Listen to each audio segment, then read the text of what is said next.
Hello students, this is lecture number 4 of comparative development experiences of India and its neighbors.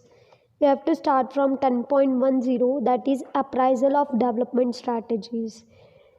तो अगर हम देखें तो डेवलपमेंटल स्ट्रैटेजीज़ जो है वो हर कंट्री की अलग अलग होती है, उनके अलग अलग गाइडलाइंस होती है अपने डेवलपमेंट के लिए। अगर हम चाहते हैं कि हम हमारे आसपास की जो नेबरिंग कंट्रीज़ हैं उनकी इकोनॉमिक परफॉर्मेंसेस को से कुछ सीखें, तो उसके लिए बहुत ज़रूरी है कि हम ये भी ध्यान रखें कि उनके क्या सक्सेसेस और उनकी क्या क्या फेलियर थी, कहाँ वो लोग सक्सेसफुल रहे और कहाँ वो फेल हुए। इन सब के बाद ही हम उनकी इकोनॉमिक परफॉर्मेंस को प्रॉपरली समझ पाएंगे। अलग अलग कंट्रीज़ जो है उन्होंने उनके डेवलपमेंट फेजेस जो थे वो अलग अलग थे। डेवलपमेंट फेजेस मतलब क्या, उन्होंने अलग अलग तरीके से डेवलपमेंट किया, अलग अलग टाइम पे किया। चाइना की अगर बात करें तो चाइना में चेंजेस 1978 में आ गए, पाकिस्तान में 1988 में अप्लाई किया गया, वहीं इंडिया में 1991 में चेंजेस लाए गए।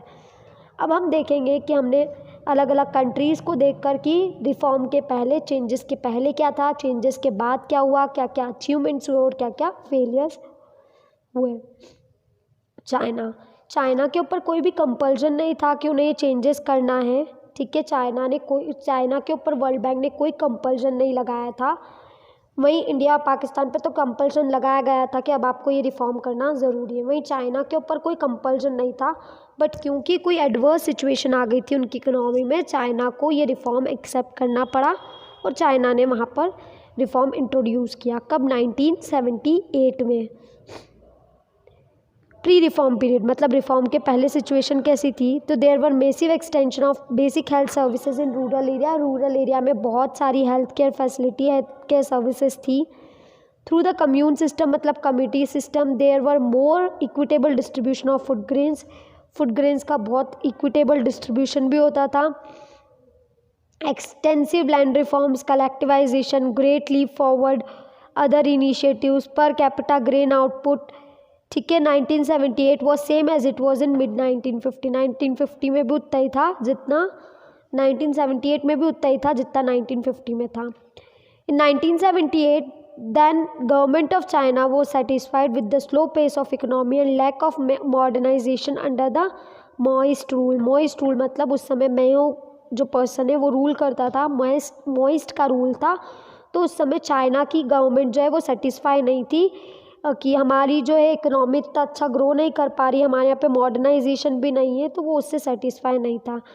तो माओइस्ट का विजन था इकोनॉमिक डेवलपमेंट का, वो गलत था। मतलब माओइस्ट ने जो सोचा था उससे तो इतना ज़्यादा डेवलपमेंट हो नहीं पाया। एज अ रिज़ल्ट क्या हुआ, कुछ चेंजेस किए गए 1978 में। माओइस्ट जो था उसने कुछ चेंजेस उसने जो बताया उससे तो इतना ज़्यादा कोई सेटिस्फैक्ट्री रिजल्ट मिला नहीं, इस वजह से उन्होंने चेंजेस किए गए। कब? रिफॉर्म्स, ठीक है। Changes made in the policies. Reforms मतलब reforms were made in the policies. Next करते हैं हम पोस्ट रिफॉर्म पीरियड, मतलब रिफॉर्म के बाद क्या हुआ। तो रिफॉर्म के बाद रैपिड ग्रोथ हुई चाइना में। रिफॉर्म पहले तो स्मॉलर लेवल पे इम्प्लीमेंट किया था, फिर बाद में बहुत बड़े स्केल पे उसको इम्प्लीमेंट किया गया। मतलब स्टार्टिंग में तो जो चेंजेस किए वो छोटे स्केल पे किए थे, बाद में वो एक्सटेंसिव स्केल पे किया गया, मैसिव स्केल पे किया गया। इंफ्रास्ट्रक्चर फैसिलिटीज़ डेवलप की, एजुकेशन फील्ड में, हेल्थ फील्ड में लैंड रिफॉर्म्स किए गए। लॉन्ग से existence of decentralise planning and existence of small enterprises help positively in improving the social and income indicators. और क्या हुआ, स्मॉल इंटरप्राइजेस को भी बढ़ावा दिया, स्मॉल इंटरप्राइजेस को बढ़ावा दिया, as well as decentralise planning को बढ़ावा दिया। डिसेंट्रलाइज मतलब बजाय सिर्फ एक जना प्लान करके सब जने मिलकर उस चीज़ के लिए प्लान करें, ठीक है, जिससे सोशल और इकोनॉमिक इंडिकेटर्स में इम्प्रूवमेंट आए। एग्रीकल्चर रिफॉर्म्स किए गए, ठीक है, जिसकी वजह से बहुत सारे पुअर पीपल्स प्रॉस्पर हुए, बहुत सारे पुअर पीपल ग्रो कर पाए। It create condition for the subsequent phenomenal growth in rural industry, जिसकी वजह से रूरल इंडस्ट्रीज़ जो है, गांव की इंडस्ट्रीज़ जो है वो भी डेवलप हुई, ठीक है। तो ये सारी चीज़ें जो है रिफॉर्म्स में हुई, ठीक है। Next is of Pakistan. In Pakistan the reform process lead to worsening of all economic indicators as compare to 1980। The growth rate of GDP and its sectoral constituents decrease in 1990। मतलब क्या हुआ, पाकिस्तान में रिफॉर्म प्रोसेस जो है बहुत इजीली नहीं हो पाई, क्योंकि 1980 में, ठीक है, 1980 का जो ग्रोथ रेट था वो 1990 तक आते आते बहुत कम हो गया। Proportion of poor in 1960 was more than 40%, which declined to 25% in 1950 and started rising again. मतलब क्या हुआ, जो पाकिस्तान में पुअर पीपल थे 1960 में तो क्या था, 40% से भी ज़्यादा थे, 1980 में कम हुए थे, पर 1990 के बाद वो फिर बढ़ने लग गए थे। इस वजह से क्या किया गया, इस वजह से 1988 में चेंजेस किए गए, क्योंकि पुअर पीपल जो है वो और ज़्यादा बढ़ने लगे थे। अब रीजंस क्या था, क्यों ग्रोथ जो है वो कम हो रही थी? Agriculture growth and food supply situation was based on good harvest and not on institutionalise process of technical change. क्या हुआ, मतलब वहाँ पे कोई भी टेक्नोलॉजी से रिलेटेड चेंजेस नहीं किए जा रहे थे, बस उस समय हार्वेस्ट अच्छा हो रहा था, इसलिए ही सिर्फ एग्रीकल्चर का ग्रोथ हो रहा था। When there was a good harvest, the economy was in good condition. When it was not, economic indicators show stagnation and negative trend. मतलब क्या हुआ, वहाँ पे कोई टेक्नोलॉजी अप्लाई नहीं कर रहे थे, सिर्फ ये था हार्वेस्टिंग के ऊपर डिपेंड थे। जिस दिन अच्छा हार्वेस्ट हो गया उस समय इकोनॉमी की अच्छी सिचुएशन रहती थी, जिस समय ख़राब हार्वेस्ट रहा उस समय इकोनॉमी जो है वो नेगेटिव ट्रेंड शो करने लगती थी। फॉरेन एक्सचेंज भी जो है एक असेंशियल इंपॉर्टेंट था कंट्री के लिए एंड इज़ ऑलवेज प्रिफर्ड, जो ऑलवेज प्रिफर किया जाता है कि हम हमारे गुड्स को एक्सपोर्ट करें ज़्यादा से ज़्यादा, ताकि हम फॉरेन एक्सचेंज कमा पाएँ। However, पाकिस्तान में most of the foreign exchange earning came from remittances from Pakistani workers in the middle east and export of highly volatile agriculture products. However Pakistan में जो भी फॉरेन एक्सचेंज अर्निंग होती थी, मतलब जो भी अदर कंट्री से अर्निंग होती थी, वो सब पाकिस्तानी वर्कर्स जो कि मिडिल ईस्ट एरिया में रहते थे उन्हीं की कमाई होती थी, और साथ साथ में जो हाईली वॉलेटाइल एग्रीकल्चर प्रोडक्ट्स थे उनका ही एक्सपोर्ट हुआ करता था। There was growing dependence on foreign loans on one hand and increasing difficulty in paying back loan on the other.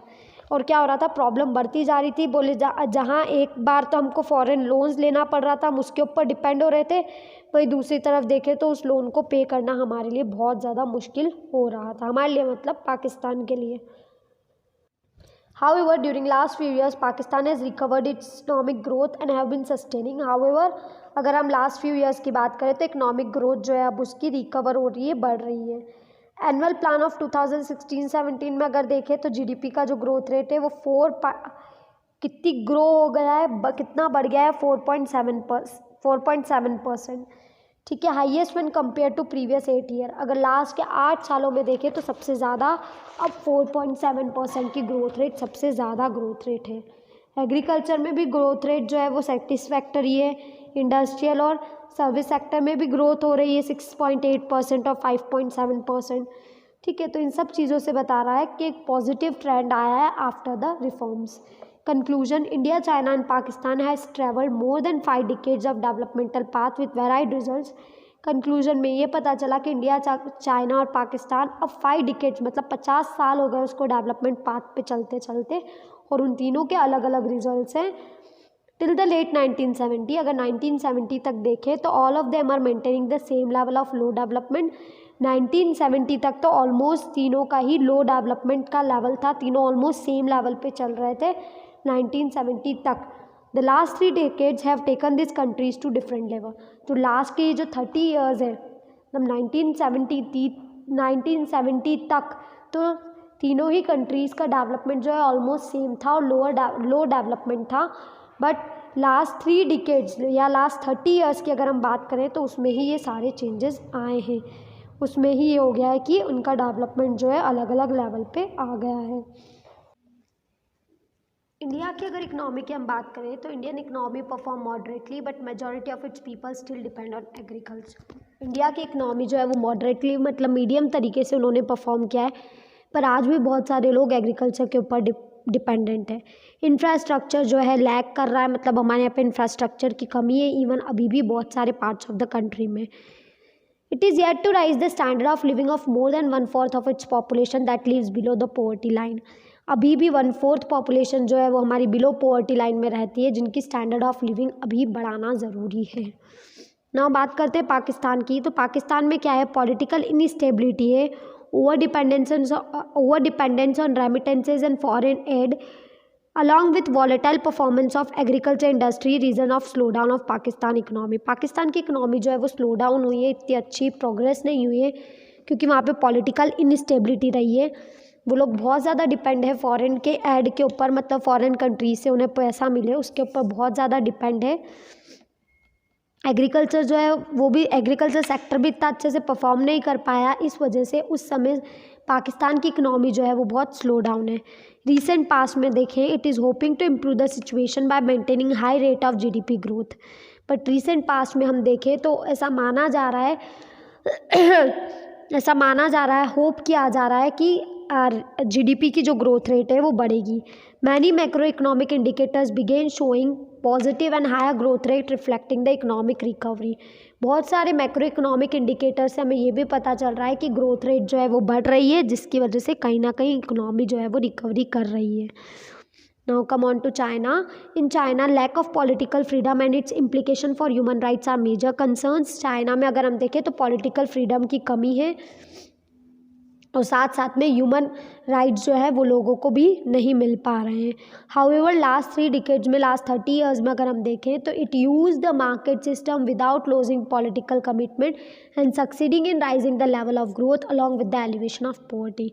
वहाँ पे क्या हुआ है, एक तो मार्केट सिस्टम में पॉलिटिकल कमिटमेंट ख़त्म नहीं हुआ है, साथ साथ में क्या हुआ है, ग्रोथ रेट जो है वो भी बढ़ी है और साथ साथ में पॉवर्टी भी कम हुई है। तो चाइना में ये सबसे अच्छा हुआ है लास्ट 30 ईयर्स में। China has use the market mechanism to create additional social and economic opportunity. China में अदर सोशल और इकोनॉमिक अपॉर्चुनिटीज़ भी क्रिएट हुई है। By retaining collective ownership of land and allowing individuals to cultivate land, China has ensured social security in rural area. Rural area में भी social security हो गई है क्योंकि उन्होंने इंडिविजुअल्स को कलेक्टिवली तरीके से कहा है कि आप लैंड को कल्टीवेट करो। Public intervention in providing social infrastructure brought positive results in human development indicators in China. China के ह्यूमन डेवलपमेंटल इंडिकेटर्स जो हैं वो भी अच्छा शो किया है। क्योंकि वहाँ पे सोशल इंफ्रास्ट्रक्चर भी डेवलप हुए हैं।